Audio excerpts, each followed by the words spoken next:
Next talk is SSL and the Future of Authenticity by Moxie Marlinspike. So please give a warm welcome to Moxie. Thank you. Thanks. My name is Moxie Marlinspike. I am a fellow at the Institute for Disruptive Studies and the co-founder and CTO of Whisper Systems. All right. So when giving talks like this, there's a well-known problem, which is that at the beginning of the talk, not everyone's really here yet. You know, some people are still coming in. You know, people see each other in the hallway. You know, BlackHat's a big place, and it's all spread out. So normally, I feel like what speakers do is try and, you know, spend the first 3 minutes of the talk, you know, giving a long bio or, you know, some extensive, tedious background on the talk they're about to give. But, you know, I want to lead strong. So I thought instead of doing that, I'm just going to try something totally different. And I'm going to tell, for the next 3 minutes, I'm just going to tell a completely unrelated story that has nothing to do with computer security, just so we can kill some time here.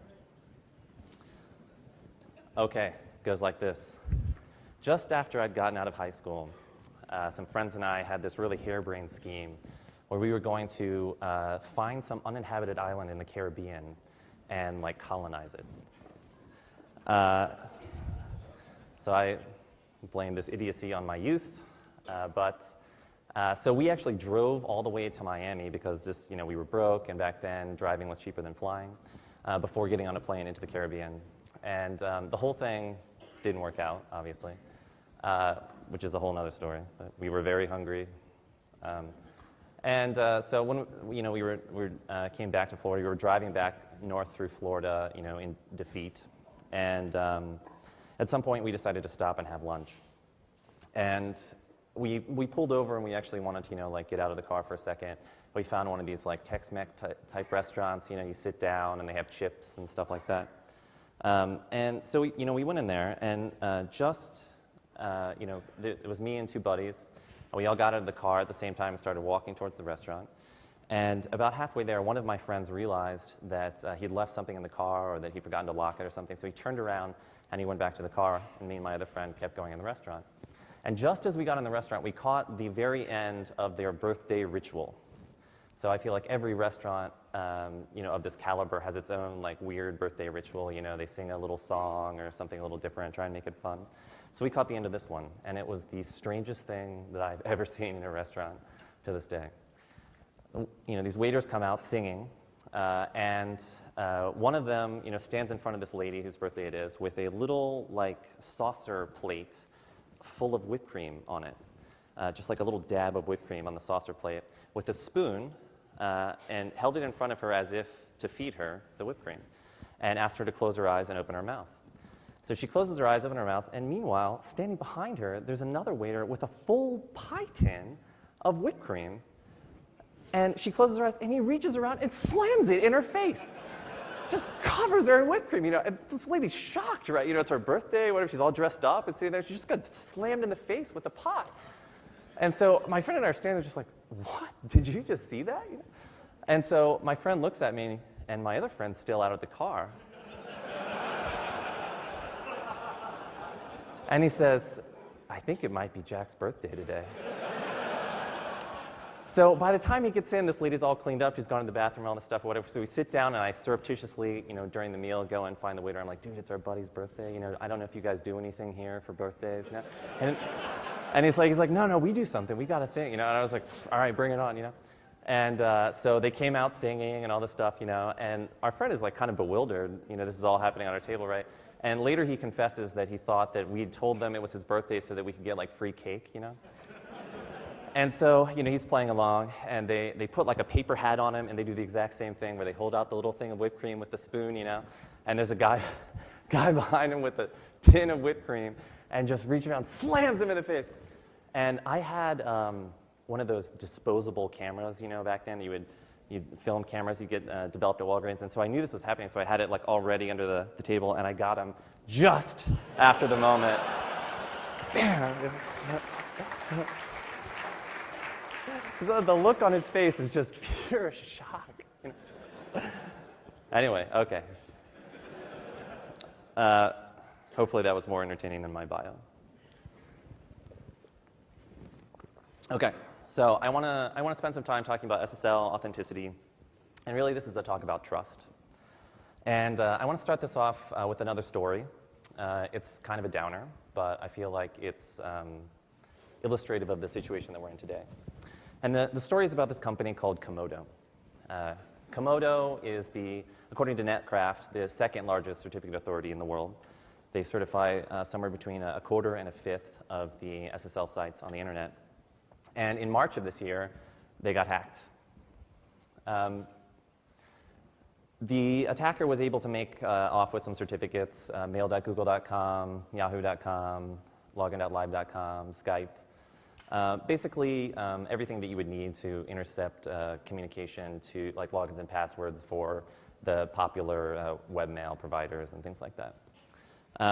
And immediately after the attack, the founder and CEO of the company issued a statement where he said, "This attack was extremely sophisticated and critically executed. It was very well orchestrated, a very clinical attack, and the attacker knew exactly what they needed to do and how fast they had to operate." He went on to say that all of the IPs involved in the attack were from Iran, which you know what that means, cyber. But he didn't leave it at that. He didn't leave it at innuendo. He actually spelled it out. He said, all of the above leads us to one conclusion only, that this was likely to be a state-driven attack. So he's painting a pretty complete picture for us here, right? This isn't just a hack. This is war. And who is to blame Komodo for falling under the full weight of the assaults of a nation-state, invading some foreign territory, right? So ironically enough, it was these statements that really catapulted this event out of the trade press into the mainstream media. And a number of reporters called me after this had happened, and they all had similar questions. The first one was, well, what does this mean? And I would say, well, it means whoever has these certificates can now intercept secure communication for these websites. And then some of them say, well, how? How would they use them? And I would say, well, I think there's some commercial solutions. There's like blue code and stuff like that. You can these surveillance devices. And then one person said, well, no. What is the easiest way to use these certificates? Like, what is the most straightforward thing that you could do, no cost, And I thought about it, and I said, well, you could just use SSL sniff, which is a tool that I wrote to perform man-in-the-middle attacks against SSL connections. And really, it's perfect. You just plug these certificates in, and bam, you get all the secure communication to those sites. And so Komodo did something a little bit unusual, which is they published the IP address of the attacker. And I think that this was to fully underscore, Iran, because, it was registered to an IP block in Iran. And so after talking to this reporter, I was SSL sniff, and kind of thought about it. I said, well, I wonder. So I went and I looked in my weblogs for my web server. And sure enough, the day after the attack, the IP address that Komodo posted downloaded SSL sniff from my website.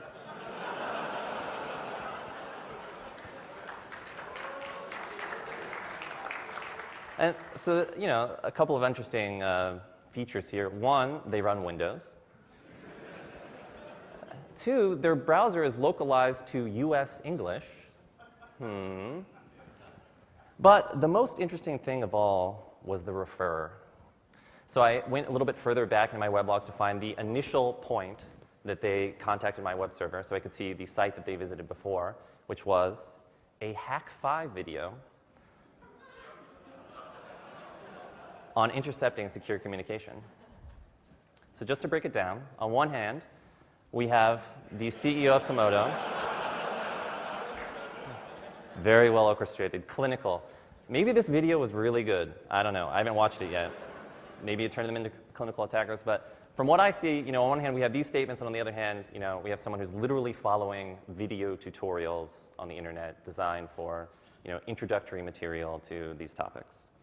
And then there was a number of other really embarrassing referrers that appeared throughout the day. You could see their Google search terms. It was like SSL protocol, man-in-the-middle, how-to, IP tables, pre-routing. Apparently, he was having some trouble with his IP table setup, getting that going.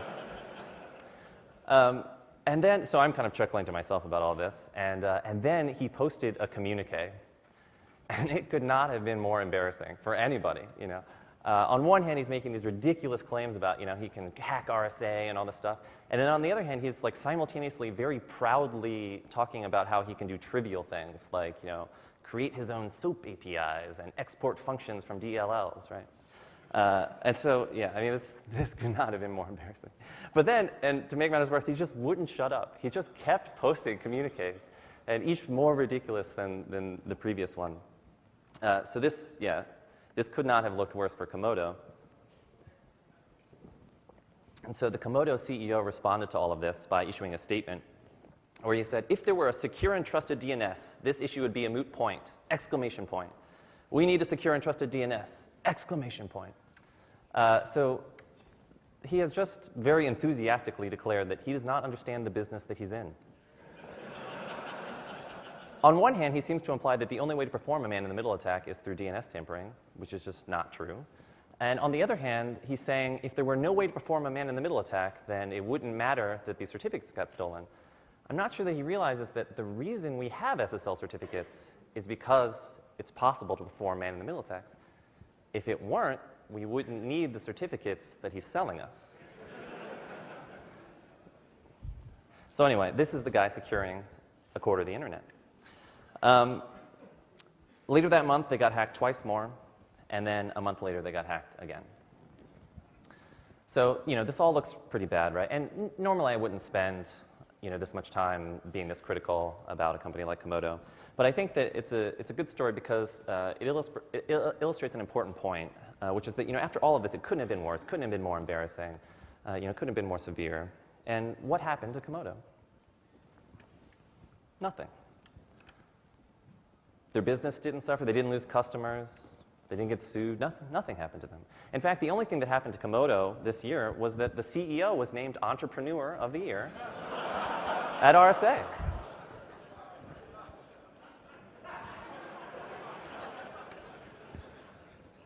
And so I feel like this is the problem that we're dealing with. This one story really illustrates the problem that we have today very well. So let's take a moment and just back up and look in general at what a secure protocol is, this thing, SSL. So any secure protocol needs to provide three things: secrecy, integrity, and authenticity. You've got to have all three. If one of these breaks, the whole protocol falls apart.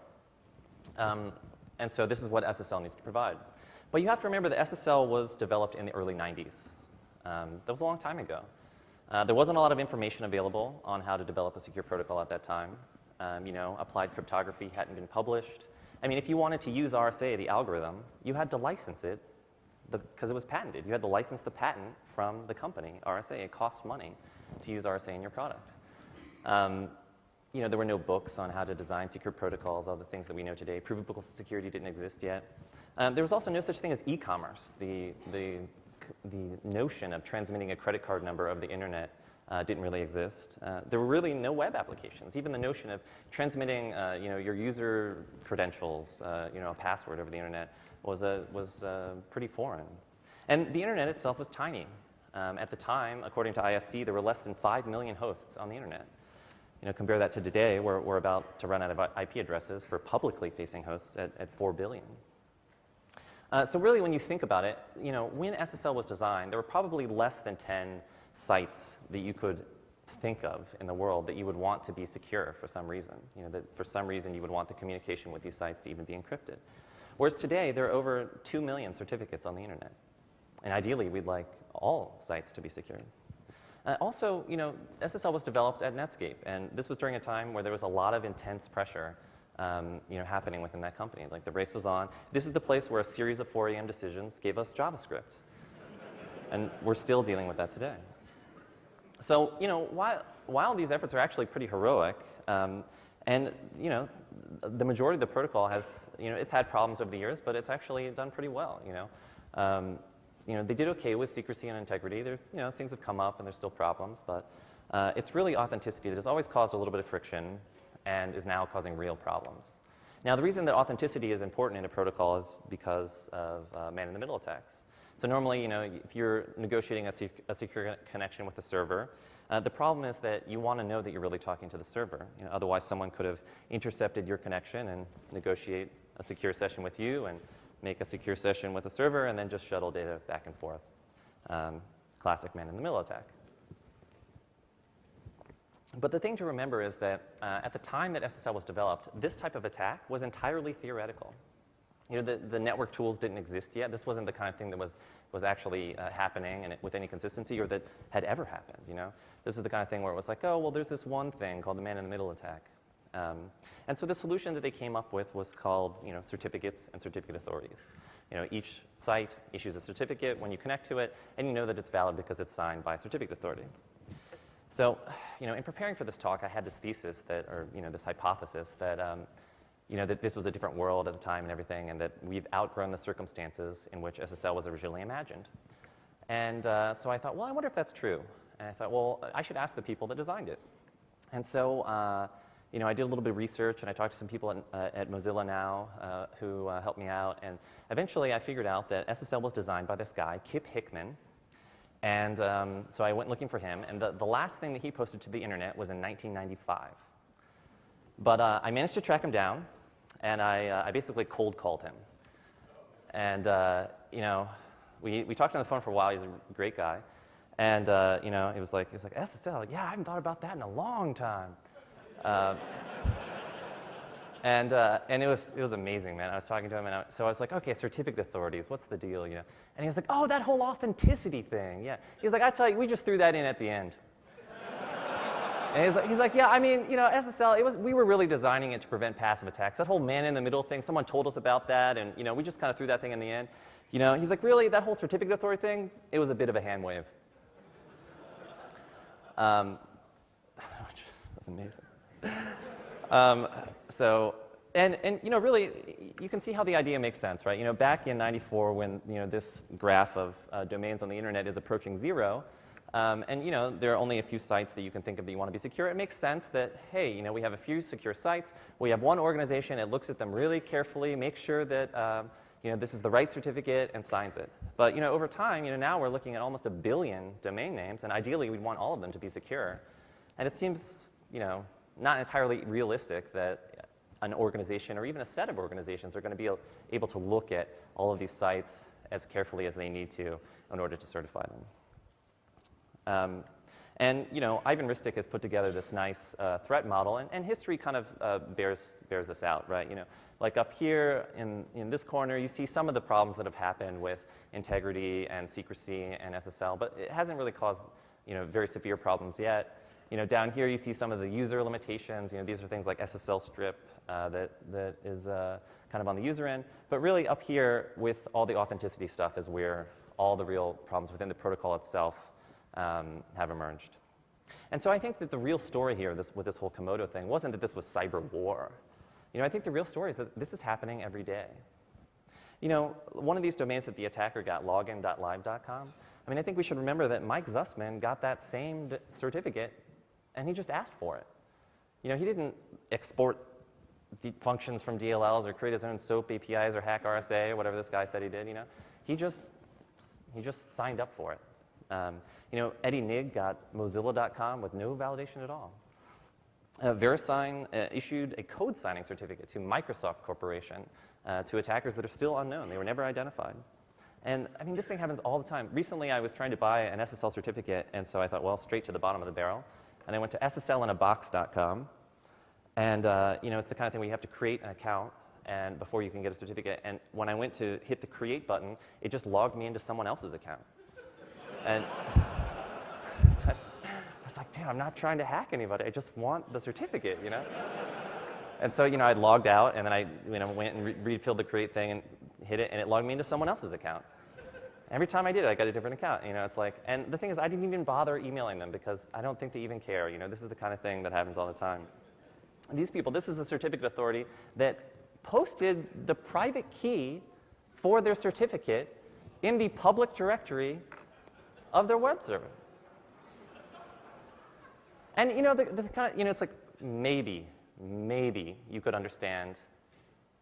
Well, maybe you could understand how someone would make this mistake, right?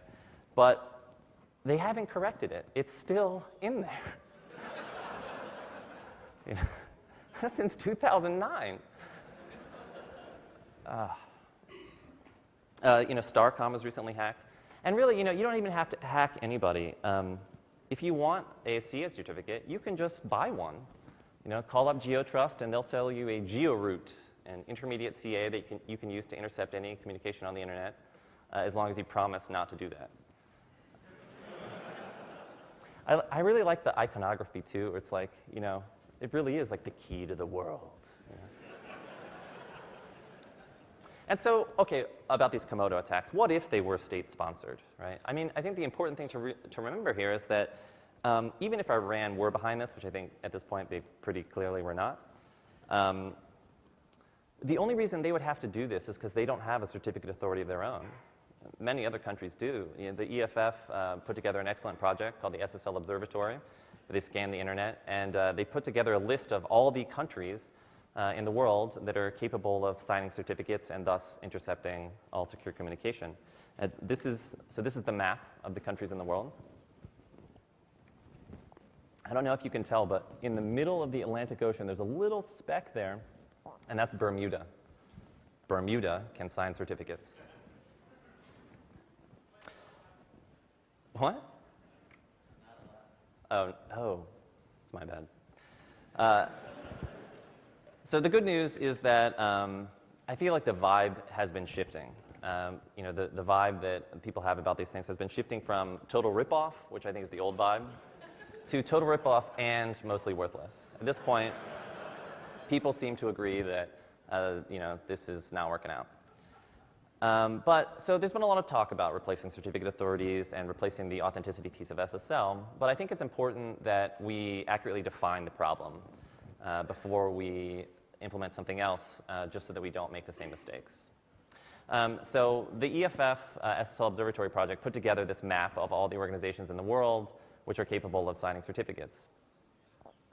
And it's a lot of organizations. In fact, it's 650 different organizations are currently capable of signing certificates. And so when thinking, what's the problem here? One, I think, simplistic reaction is just to say, well, there's too many of them. There's too many certificate authorities. What we need are fewer certificate authorities. But remember when there was only one?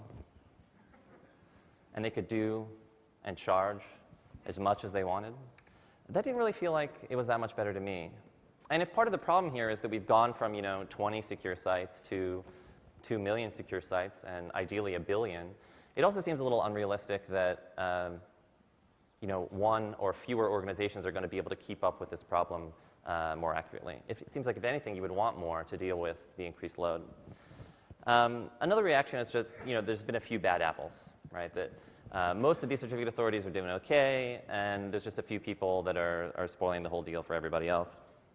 But then again, I think if you look closely, there's not really anybody in this game that doesn't have dirt on their hands. I mean, even VeriSign, when they were the only game in town, at the same time that they had a business as a certificate authority, they also had another section of their business which was running so-called lawful intercept services for governments. The same people that we'd entrusted to secure our communication were making money by intercepting secure communication. So, I think if you look closely, there's not really anybody here that is doing a great job. Another reaction that people have is that it's a scoping issue. That the problem is that everybody's in the same scope. So 2 certificate authorities right now are the Department of Homeland Security and the state of China. And there's been some talk about, well, if they just existed in different scopes and the DHS could only sign certificates for sites in the United States and China could only sign certificates for sites in China, then problem solved. And while that might be an improvement, I feel like it's also kind of a low bar. That I think there are plenty of people in China who probably don't trust the state of China to certify sites within China, just as I feel like there are probably people in the United States that don't trust the Department of Homeland Security to certify sites in the United States. So to really, succinctly define this problem, I think it's useful to look back at this question. What happened to Komodo?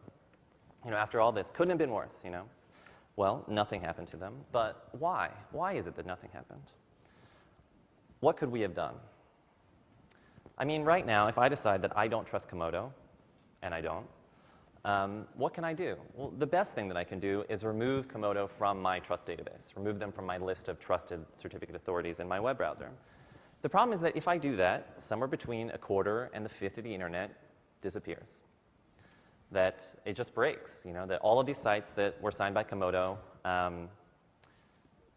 no longer exist. I can't connect to them securely. And sure, I could take an ideological stance to never visit any of these sites again, because they're part of the Komodo cartel or whatever. But really there's no appropriate response. And I think the important thing to remember is that this is as true for browser vendors as it is for you or me. Browser vendors are in the same situation. They, if they decide to remove Komodo from their trust database, they're just breaking somewhere between a quarter and a fifth of the internet for all of their users. The truth is that somewhere along the line, we made a decision to trust Komodo. And now we are locked into trusting them forever. And I think this is the essence of the problem. That I think we can boil down all of the problems that we've been having with authenticity and certificate authorities to a single missing property. And I call that property trust agility. Trust agility has two main components. The first is that a trust decision can be easily revised at any time. That if I make a decision to trust someone like Komodo, at any moment, I can untrust them. And now, there are a lot of people that say, oh, Moxie, you don't trust anybody, blah, blah, blah. And that's not true. Today, there's any number of organizations that I could identify for me that I would trust. But what seems insane is to think that I could identify an organization or a set of organizations that I would sign up to trust not just now, but forever, regardless of whether they continue to warrant my trust or not, without any incentive to continue behaving trustworthily. The second important point is that individual users can decide where to anchor their trust. This is the same thing as saying individual web browsers or individual clients can decide where to anchor their trust. Looking at this scoping issue, right? Some people say, okay, the problem is VeriSign and Komodo, they're in the same scope. If we would just, separate the scopes, then everything would be fine, because if Facebook does something particularly egregious, if VeriSign does something particularly egregious, then Facebook could make the decision to switch to another certificate authority, and it would actually matter because VeriSign would not be able to continue signing certificates for Facebook, which is the situation today. But, I got to tell you, if it's been a struggle to even get people to deploy HTTPS to begin with, to even support SSL, it seems a little like a stretch that these sites and services are going to be really actively making decisions in all of our best interests. What's more, in this increasingly globalized world, it also seems a little unrealistic for one person, like a site administrator, to make a single trust decision for everybody. Because people, have different sense of threat, different context. They trust different people. They're up against different things. And really, it's our data. It's us that's taking the risk by transmitting this over the internet. It should be us that make the decision about who we trust. Now, this second point, that individuals can decide where to anchor their trust, is really a simple but powerful inversion from the existing model. Right now, there's three main entities involved in any kind of transaction here. There's the site you're connecting to, the user, and the authority. And in the existing model, the way that this trust relationship starts is with the site. The site contacts an authority and says, please certify me. They initiate this transaction. And the authority responds, and eventually the certificate makes it to you through the site itself. And what I'm proposing is just a simple inversion, which is that instead of the site initiating this trust relationship, it's the user that initiates the trust relationship, contacts an authority and says, hey, please certify this site for me. The reason that this is so powerful is because now it means the user can decide which authority they want to interact with, which means that the scoping issue isn't so much of an issue, that it doesn't matter if the Department of Homeland Security can continue to sign certificates for Chinese sites, because Chinese users will just ignore it and talk to China. Or maybe they decide they don't trust China either, and they talk to some NGO or something instead. Now, I think that these two properties are the essence of what's missing from our existing system, and that if we can implement these going forward, we'll have something that's much more powerful and that will never leave us in the same situation again. Now, I want to take a few minutes to talk about DNSSEC, because there's been a lot of talk about leveraging DNSSEC to replace the authenticity piece of SSL. And the basic gist is that what we're going to do is we're going to take our SSL certificates and we're just going to shove them in our DNS records. It's more complicated than that, but that's That's the basic thing. So then the way it'll work is if I'm a web browser and I go to do a DNS lookup for the server that I want to connect to, not only do I get back an IP address, but I also get back the SSL certificate of the server that I'm eventually going to connect to. That way, when I actually make the connection to the server and get a certificate, I just compare it with what I saw in my DNS record, and if they're the same, then everything's good. And I know that this thing that came back in the that came back in the DNS record hasn't been tampered with because it's signed using DNSSEC, and we can trust DNSSEC. Now, I feel like there's, when people hear about this, there's a really almost immediately visceral appeal to leveraging DNS in this way. It just seems so nice, right? Like, you take your certificate, put it in your DNS record, bam, And I feel like one of the reasons that it's so appealing is because people tend to mentally associate the word distributed with DNS in their mind. And that sounds like exactly what we need, After suffering under the centralized yoke of certificate authorities for all of these years, we just wipe them off the page and replace them with a distributed system instead. The problem is that when you start to look at it carefully, it's the information that's distributed in DNS. The information in the DNS records is distributed across the zones of the internet. But the trust is still highly centralized. And in fact, this is exactly the way it works in the DNS system, or in the CA system today. The information, the certificates, are distributed across the internet on the web servers of the various sites that you get a certificate from, and the trust is highly centralized in the CA system and the certificate authorities. So then you start to think, okay, well, if it's not a distributed system, maybe there's something about the trust relationships that are more appealing. Maybe there's some trust agility in there somewhere. Maybe the organizations that we have to trust are more reputable organizations. So if we look at it, there are three main classes of entities that we have to trust in DNSSEC. The first is the registrars. Now, if you think that CAs are sketchy, I think the registrars take it up a notch. These are organizations that were never designed with security in mind, that are just a little bit shady. I mean, honestly, I think that it should be laughable that the current first step in deploying DNSSEC is to create an account with GoDaddy. The second class of organizations that we have to trust are the top-level domains. So these are the companies and organizations that are managing the top-level domain zones. In the case of .com, the largest top-level domain, that organization is VeriSign. Same player, same game. If you look at the other TLDs, like .org and .net, the organizations that manage them are probably not organizations that you have ever heard of. Certainly, I wouldn't imagine that if you were asked, like, who do you really trust in this world? Who do you think is reputable? That I don't think these organizations would be at the top of your list. Take a minute to do some research into the organizations that maintain these top-level domains. Look at the people who are on the executive board. Look at the people that are in the operations or managing operations for these organizations. Are these the people that you want to trust with your secure communications? And then there's the country code TLDs. Do all of the people who use HIP domains like .io, .cc, and .ly trust the governments behind those domains to certify all of their secure communication? What about TLDs like .ir and .cn? Should citizens in these countries visiting sites within their countries have to trust their governments with their secure communication? We had this map of the EFF's SSL observatory data on what countries are currently capable of intercepting secure communication under the CA system. Under DNSSEC, it would look like this. And I think if the recent domain seizures are any indication of the future, the TLDs could continue to be trouble. And the final organization that we have to trust in here is the root, which in this case is ICANN, which I have no real complaints about. But I would say that while ICANN has made great steps and efforts to become like a global organization, as far as I know, I could be wrong, as far as I know, fundamentally they're a California 501c3 nonprofit, which as far as I know means that they are subject to US laws. And if any of the recent legislation that people have been trying to pass in the US government, like COICA or Protect IP, I feel like the lesson that we should learn from this stuff is not like whether it passes or doesn't pass, because people have been going through a lot of effort to stop this legislation. But I think the thing that we should take away from it is that they're trying. They're trying to pass legislation that messes with this stuff, and one day they might succeed.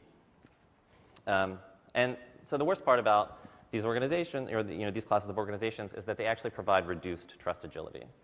That right now, as unrealistic as it might be, I could still choose to remove VeriSign from my list of trusted root certificate authorities. But there's nothing that I can do to change the fact that they are the company that manages the .com TLD. So if we sign up to trust these organizations, we're signing up not to trust them just now, but forever, regardless of whether they should continue to warrant our trust or not, without any incentive to continue warranting our trust. So let's take some time to talk about things that I'm a little bit more inspired by. The first is a project called Perspectives, which was something that came out of Carnegie Mellon University. It was developed by Dan Wendlandt, David Anderson, and Adrian Perig. Perspectives was a paper that was published on using multipath probing for authenticity with SSH and SSL. And fundamentally, it's about the concept of network perspective. The basic idea is this. You want to connect to a website. So you make a connection to a website, and you get a certificate back. Now, here's the big question. Is the certificate valid or not? So what do? You contact an authority, and you say, hey, what certificate do you see for this website? And the authority makes a connection to the website, gets a certificate back, just like any client, and then forwards it back to you. And you just check and make sure the two certificates that you got, both from the website and from the authority, are the same. And what you're doing is you're using a different network perspective to see if you can get the same result. Now, we call these authorities notaries, and you don't have to talk to just one of them. You can talk to any number of notaries. And these notaries can be distributed around the world with different routes to the same destination. You're essentially building a constellation of trust. And this idea of using perspective is not new. This is actually how the internet works today. Right now, a site administrator says, I want to certify my website, paypal.com. And so what does he do? He contacts an authority, VeriSign. And what does VeriSign do?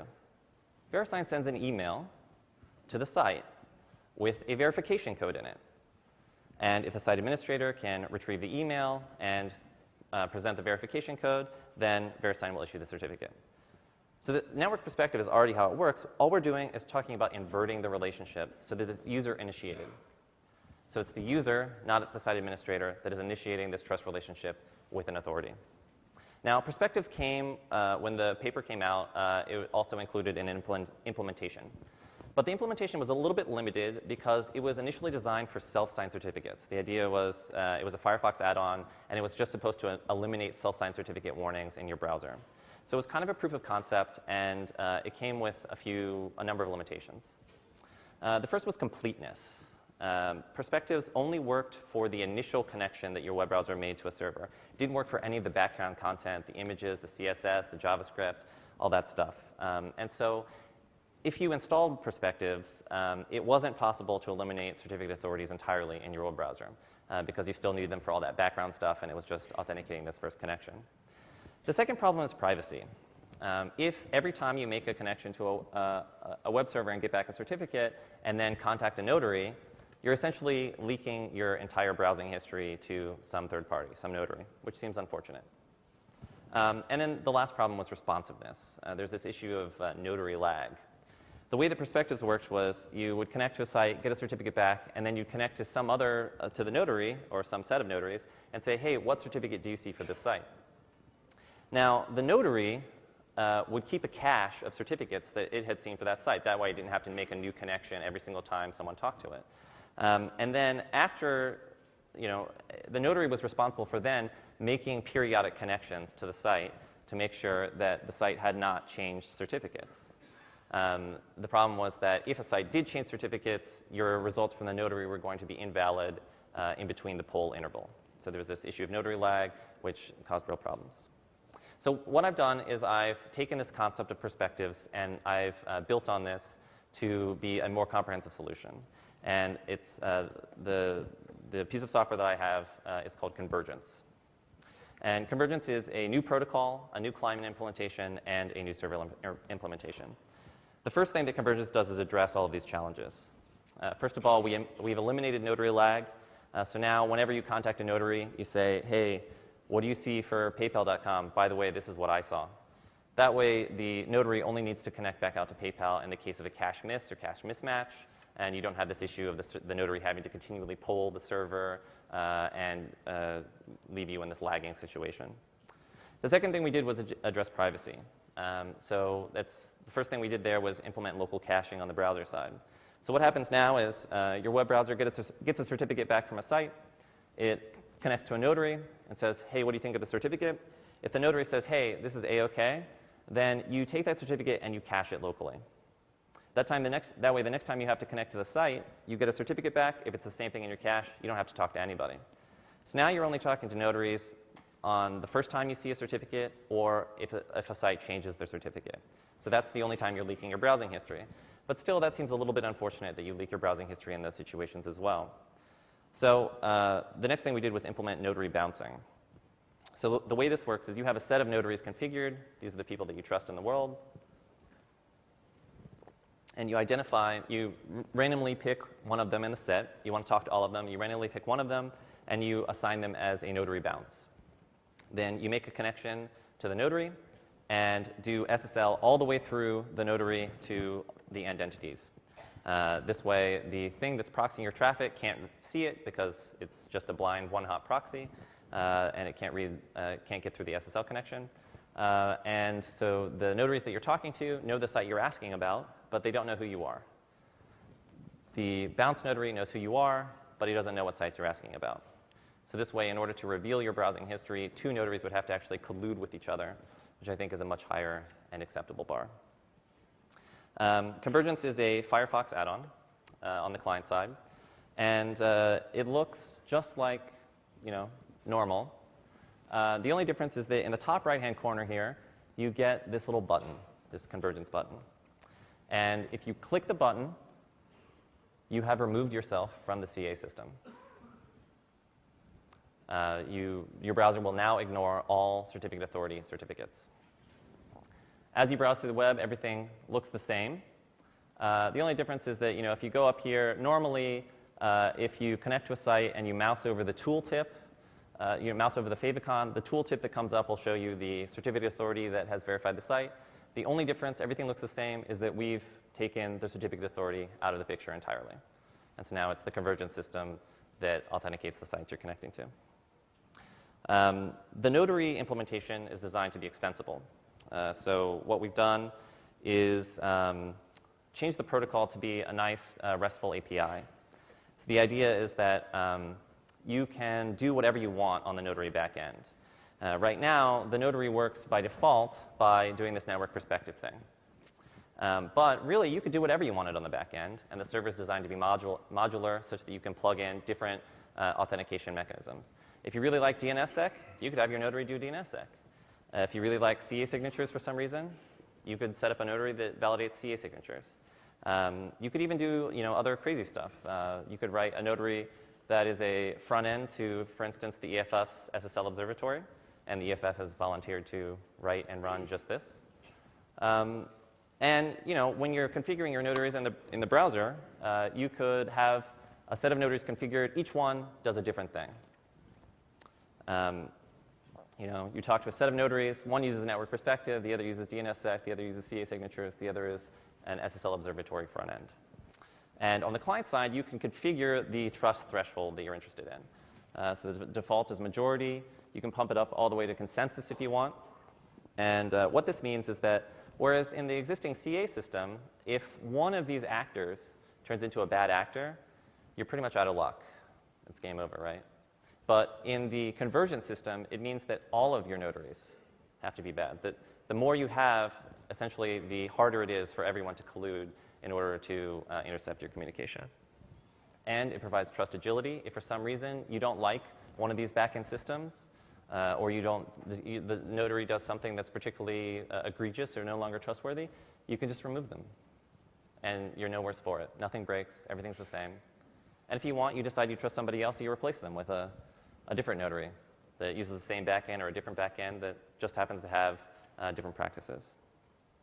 Other nice things about this system is that the servers do nothing. Like if you're running a website and you have SSL installed, you don't have to do anything, no changes, which means that we don't have to migrate the entire internet to another authenticity system. Everything just works. And while this is a Firefox add-on, if the 4 major browsers were to implement this, bake it into the browser themselves, that would be it. That would be the end of the CA system, and we'd be done. Some other nice things are there's no more self-signed certificate warnings. That concept just doesn't really exist in the convergence system. That if you have a certificate on your web server, it's good enough for convergence. There's some problems. The most immediate problem is what's known as the Citibank problem. If you are using convergence and you visit Citibank, you will get a certificate warning. And it's because apparently Citibank has like 100 different SSL certificates. They have all these different SSL accelerators, and each one has a different SSL certificate embedded in it. So the network perspective thing doesn't really work out. Your notaries contact Citibank, and they all see different certificates, and you contact Citibank, and you see a different certificate, and it looks identical to the man-in-the-middle case. The good news is that there really aren't many sites like this on the internet. I haven't actually found anything other than Citibank that does the same thing. I'm sure that they're out there. It might require some people to change their practices, to do something a little bit more sane than have 100 different SSL certificates. But I don't think that that's a tremendous amount to ask. The other immediate problem is captive portals. If you're at a hotel or you're in an airport or something like that, sometimes you'll get on wireless and you'll hit this captive portal where they want you to type in your credit card number before they open up access to the internet. And the problem is that you can't talk to the notaries on the internet because you can't get to the internet because it's a captive portal. But the good news is that they let DNS out normally, and so we just need to build the convergence protocol onto the DNS transport layer, and we can talk to the notaries that way and solve that problem. Okay, so bear with me. I've always wanted to do this. I'm going to pull some Steve Jobs shit here and launch this on stage.